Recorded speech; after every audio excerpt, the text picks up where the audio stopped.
Moğol elçi ve tüccarlarının Otrar'da katledilmesiyle başlayan süreç, Harizmşah Devleti'nin yıkılması, topraklarının büyük bölümünün ise Moğollar eline geçmesiyle neticelenmişti. Harezm topraklarının Moğol sınırlarına dahil edilmesine rağmen bazı sorunlar halledilememişti. Bunların başında İran tarafına kaçan Harizmşah Muhammed'in yakalanamamış olması geliyordu. Bu sorunun halledilmesi için Subutay ve Cebe Noyanlar 25.000 kişilik bir süvari kıtasıyla onun ardından gönderildiler. Sefer, Harezmli Muhammed'in yakalanması için düzenlenmişse de Moğol komutanlarının gerek karşılarına çıkan kentleri ele geçirmeleri, gerekse faaliyetlerine Harezmli Muhammed'in ölümünden sonra da devam etmeleriyle başlı başına bir keşif harekatına dönüştü. Moğollar İran içlerine ilerleyip resimli Çiniler şehri Rey'i ele geçirip iyice tahrip ettikten sonra Şiilerin yuvası Kum şehrini yok ettiler.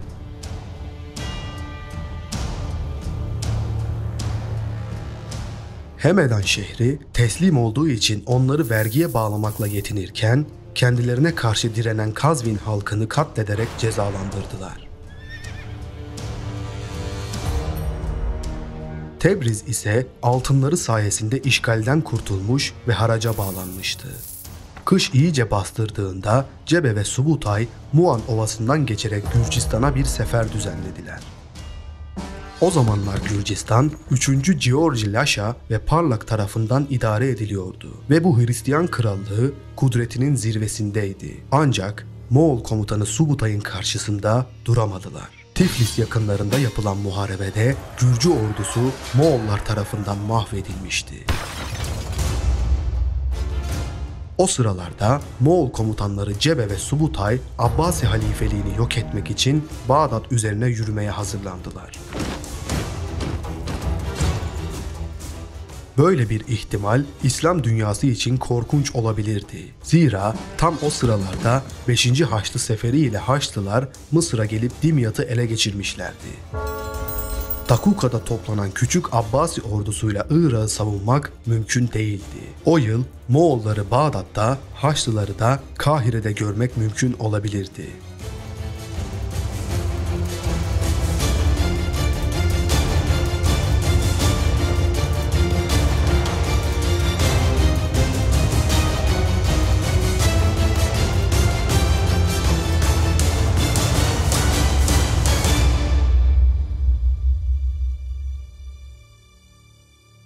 Subutay, Bağdat üzerine harekete geçtiği zaman Hemedan'dan geçip tekrar haraç almak istedi. Bu teklifi reddeden Hemedanlılar Moğollara karşı direndiler. Bunun üzerine Moğollar hücum ederek şehri düşürdükten sonra halkı katledip şehri ateşe verdiler.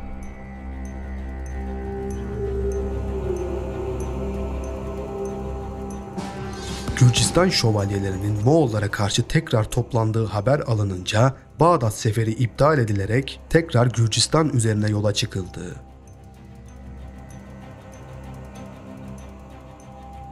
Gürcü şövalyeleri zamanın en mükemmelleriydi. Kısa çarpışmadan sonra sahte ricat yapan Subutay, Gürcü şövalyelerini Cebe'nin beklediği pusuya çekti. Böylece Gürcülerin en güçlü ordusu da bu şekilde imha edilmiş oldu. Subutay ve Cebe'nin hedefi keşif yapmak olduğu için şehirleri ele geçirmeyip yalnızca Gürcistan'ın gücünü kırmakla yetindiler. Buradan Şirvan'a hareket ederek Şamah'ı ve Derbent'i yağmaladılar. Böylece bölgede Anadolu Selçuklu ve Eyyubi devletinden başka önemli bir güç bırakmadılar.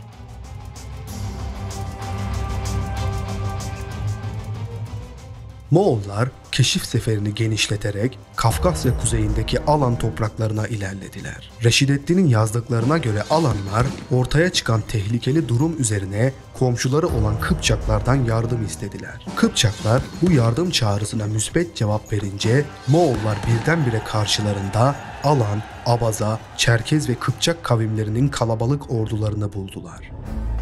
Kısa süren muharebelerde iki tarafta birbirini alt edemedi ve Moğollar geri çekildiler. Bunun üzerine Subutay, düşman ittifakını dağıtmak ve onları parçalara bölüp alt etmek için Kıpçaklara elçi gönderdi. Moğol elçisi Kıpçak ümerasına şöyle seslendi. Biz sizinle aynı ırktan insanlarız. Alan halkı ise sizden değildir. Dolayısıyla onlara yardım etmemeniz gerekir. Hatta aynı dinden kimseler de değilsiniz. Bize uyduğunuz takdirde size kesinlikle saldırmayacağımızı taahhüt edip bu konuda söz veriyoruz. Onlarla aramıza girmediğiniz takdirde size ihtiyaç duyacağınız kadar mal, para ve elbise vereceğiz. Moğol elçisinin sözüne güvenen Kıpçaklar onlarla anlaşma yaptılar ve Moğollardan aldıkları paralarla memleketlerine döndüler. Kalabalık Kıpçak ordusunun çekilmesiyle Alanlar Moğollar karşısında yalnız kaldılar. Sonunda Moğollar tarafından büyük bir hezimete uğradılar. Alanların yanından ayrılmak koşuluyla Moğollarla saldırmazlık anlaşması yapmış olan Kıpçaklar, Moğolların sözlerinde duracaklarına inanıyorlardı. Bundan dolayı ordularını dağıtıp yaşadıkları yerlerde farklı noktalara dağılmış haldeydiler.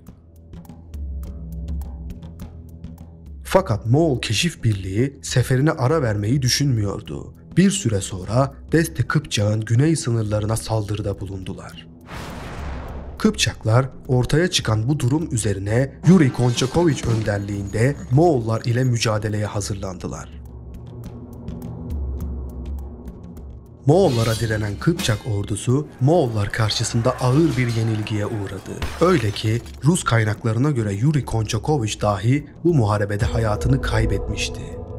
Böylece Moğollar daha önce Kıpçaklara sundukları hediyelerle birlikte Kıpçak mallarının tamamını yağmaladılar. Yağmayla kalmayıp karşılarına çıkan bütün Kıpçak halkını da kılıçtan geçirdiler. Yendikleri Kıpçakların otlaklarını kışlamaya uygun bulan Moğollar seferlerine ara vererek kışı Desti Kıpçak bozkırlarında geçirdiler.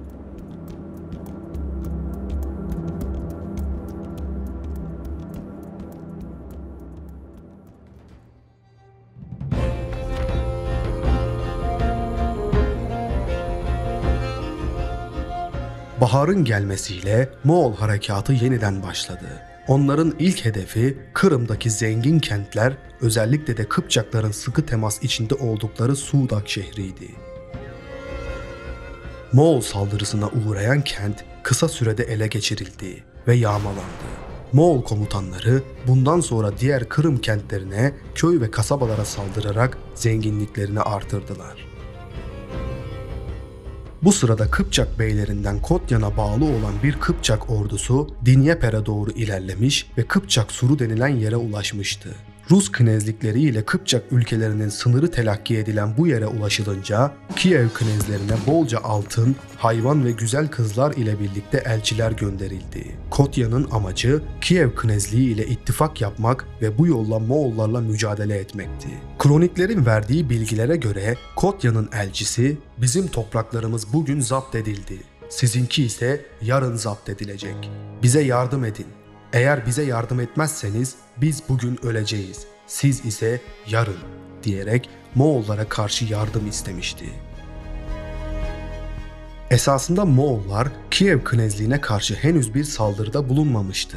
Fakat önemli bir güce sahip olan Kıpçakların mahvedilmesi Rus knezlerini endişelendirmişti.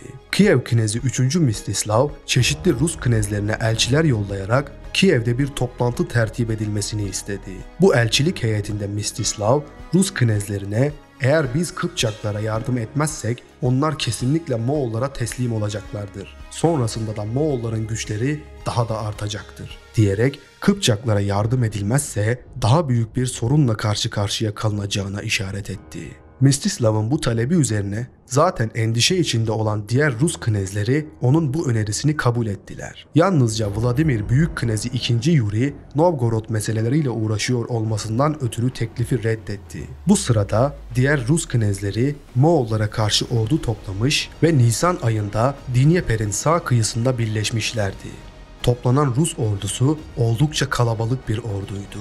İpatevski ve Sofiski kroniklerinde Dinyeper geçidindeki askerlerin fazlalığından "su görünmedi" ifadesiyle ordunun kalabalıklığı vurgulanmıştı. Modern tarihçilere göre Kıpçak ordusuyla birleşen bu müttefik ordunun sayısı 80.000 civarına ulaşmıştı.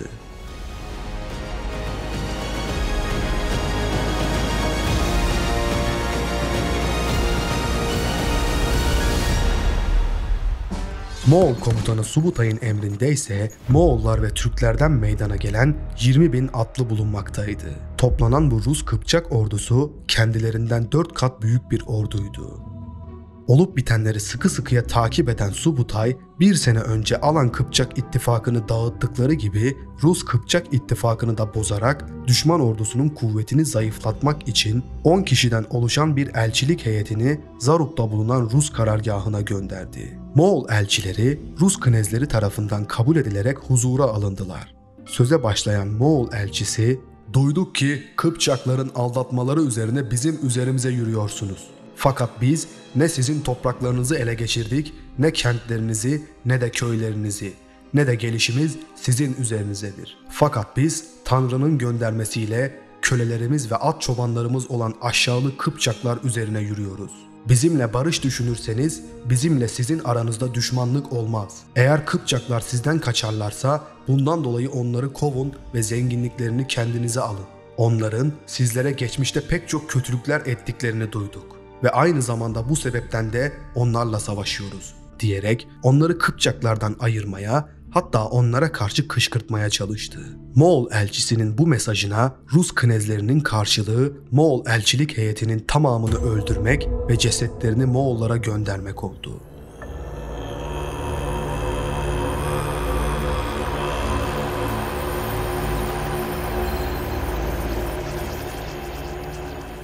Bu yaptıklarının Moğollar nazarında ne kadar büyük bir kabahat olduğunun farkında olmayan Rus knezleri ordularını harekete geçirdiler. Subutay gönderdikleri heyetin öldürülmesi üzerine ikinci bir Moğol elçilik heyeti gönderdi. Ancak bu seferki heyet bir önceki gibi barış dolu değil, sert ifadeler içeren bir mektupla gelmişti. "Siz Kıpçakları dinlediniz ve elçilerimizi öldürdünüz. Biz size saldırmayacağımız halde üzerimize yürüdünüz. Gelin, Tanrı her şeyi yargılasın," diye seslendi. Ruslar ilk heyetin öldürülmesine rağmen ikinci bir heyetin gelmesinden ve kullandıkları ifadelerden son derece etkilendiler ve ilkinin aksine bu sefer elçileri sağ salim geri gönderdiler. Artık sefer resmen başlamıştı. Düşmanlarının sefere girişmesi üzerine Moğollar harekatlarını daha yakından takip etmeye karar vererek öncü kıtalar gönderdiler. Bu Moğol birlikleri Dinyeper istikametinde Ruslar tarafından fark edildi. Kiev Knezi 3. Mstislav emrindeki 1000 kişilik birlikle hücum ederek Moğol öncülerini mağlup etti. Bu esnada Moğol öncü kıtasının başında bulunan Gemyabek öldürüldü. Bu ilk temasın ardından müttefik ordu ilerlemeye daha da cesaretle devam etti. Bu sırada Subutay ordusuyla Donetsk'e doğru çekiliyor, gelen Rus ordusunu karşılamak için doğru yeri belirlemeye çalışıyordu. Rus Kıpçak ordusunu kendisine çekmek için küçük bir Moğol öncü kıtasını tekrar müttefik ordu üzerine sevk etti. Ruslar gelen bu kıtayı da fark edip takibe başladılar. Moğol öncüleri ise yanlarındaki hayvanları terk edip çekilerek adeta düşmana nereye doğru ilerlemesi gerektiğini söylüyordu. Subutay'ın buradaki amacı rakiplerinin birbirleriyle olan bağlantılarını zayıflatarak sayılarını azaltmak ve onları istediği bölgeye, yani Kalka Nehri'ne çekmekti. Bu taktik işe yaramıştı. Hızlı Türk atlarına sahip Kıpçaklar en ileride düşmanı takip ederken diğer bazı Rus knezleri onlara yetişmeye çalışıyordu. En arkada da Kiev ve Çernigov kuvvetleri düzensiz bir şekilde onlara yetişmeye çalışıyordu. Ruslar Moğol ordularıyla hiç karşılaşmadıklarından kendi aralarında onların Kıpçaklar gibi basit bir halk olduğunu söylüyorlar. Bu yüzden de öncü bir keşif birliği göndermeye bile gerek duymayarak Moğolların izlerini takip ediyorlardı. Subutay ve Cebe komutasındaki Moğol ordusu ise Kalka Nehri'nde pusuya yatarak Rus Kıpçak ordusunun buraya gelmesini beklemeye başladılar. Düşmanlarını takip eden müttefik ordu 8 günlük bir takibin ardından 31 Mayıs'ta Kalka Nehri'ne yaklaştı. Bu meydanda Moğol ordusunun bir kısmı nehrin karşı yakasında bulunan bir ormanlık alanda, diğer kısmı ise nehrin akış yönü istikametinde doğru bir noktada pusuya yatmış halde müttefik orduları bekliyorlardı. Onların gerisinde ise ihtiyat kuvvetleri bulunuyordu.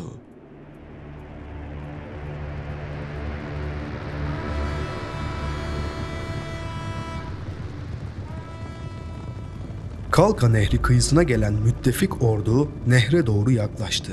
Ordunun başkomutanı Galicia Knezi Mstislaviç ordulara nehri geçmesini emretti.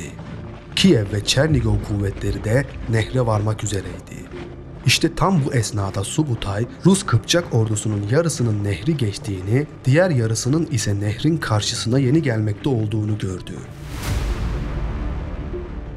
Böylece müttefik ordu Kalka Nehri sayesinde ikiye ayrılmıştı. Bu fırsatı değerlendiren Subutay ordusuna saldırı emrini verdi. Saklandıkları yerlerden hızla çıkan Moğol askerleri ıslak ve hazırlıksız olan rakiplerine hücum etti. Moğolların saklandıkları yerden birdenbire çıktıklarını gören Mstislaviç hemen silahlanılmasını emretti. İlk saldırıda Yarum komutasındaki Kıpçaklar Moğollar tarafından kolayca geri püskürtüldüler. Hemen sonra da Romanoviç, Semen ve Vasilko'nun da içinde bulunduğu Rus kıtasına hücum ettiler. Burada çok şiddetli ve kanlı mücadeleler yaşandı. Romanoviç ve Vasilko kaburgasından kargıyla yaralandı. Neye uğradığını şaşıran müttefik kuvvetler Moğol kuvvetleri tarafından biçilerek ağır zayiata uğradı. Bu sırada nehrin batı yakasında bulunan Kiev ve Çernigov kuvvetleri doğu yakasındakilere yardıma gelmek için nehri geçmeye başladılar. İki ordunun birleşmesi Moğollar açısından tehlike doğuracağından Subutay ordusuna geri çekilme emri verdi. Rus kaynaklarında bu çekilme Moğolların kaçtığı şeklinde yorumlandı. Fakat bu bir kaçış değildi. Moğolların kaçtığını zanneden Mstislaviç ordusuna Moğolları takip etmelerini emretti. Böylece Kiev kuvvetleriyle zaten iyice açılmış olan uzaklıklarını daha da artırdılar. Doğu yakasındakilerin Moğolları kovaladığını gören Kiev kuvvetleri ise zafer kazandıkları düşüncesiyle ilerleyişlerini yavaşlattılar. Bu sırada Moğol ihtiyat kuvvetleri düşmanlarını takip etmekte olan müttefik ordusuna saldırıya geçince çekilmekte olan Subutay tekrar hücuma geçti. Böylelikle Doğu kanadındaki müttefik ordusu Moğollar tarafından tamamen kuşatılmış oldu. Moğol ordusunun bu yeni ve beklenmedik saldırısı karşısında müttefik ordusunda karmaşa baş gösterdi. İlk olarak Kıpçaklar kaçmaya başladılar. Kıpçakların kaçması orduda genel bir karmaşaya neden oldu. Diğer bazı knezlik kuvvetlerinin de kaçmaya başladığını gören başkomutan Mstislaviç de savaş meydanını terk etti.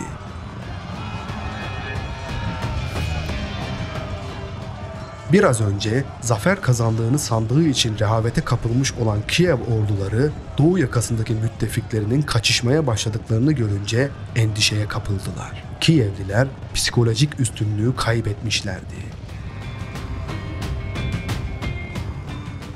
Moğol ordusunun bir kısmı kaçan birlikleri kovalarken diğer kısmı Kiev orduları üzerine hücuma geçti. Kargılı Moğol ağır süvarilerinin hızla üzerlerine geldiğini gören Kiev Knezi 3. Mstislav askerlerine saldırıya geçmelerini emretti. Moğol atlıları müthiş bir hızla Kiev saflarına dalıp Kiev atlılarını biçmeye başladılar. Savaşın en şiddetli anları burada yaşanıyordu.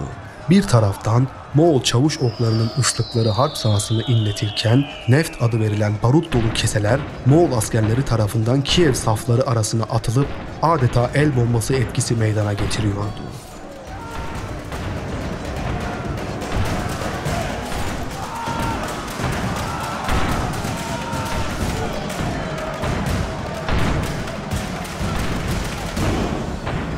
Kievliler daha önce ne böyle bir savaş görmüş ne de işitmişti.